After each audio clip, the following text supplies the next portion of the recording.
Per a Víctor Negro, aquest sembla el pitjor estiu de la seva vida. L'ha deixat la nòvia, no es troba bé i fa moltíssima calor.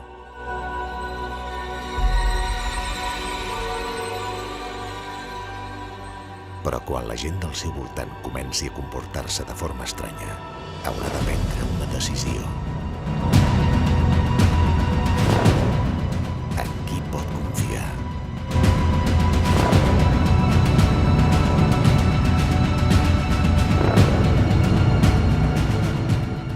Víctor Negro necessitarà tota la música que ha escoltat, totes les pel·lícules que ha vist, totes les novel·les que ha llegit per sobreviure a l'any de la plaga.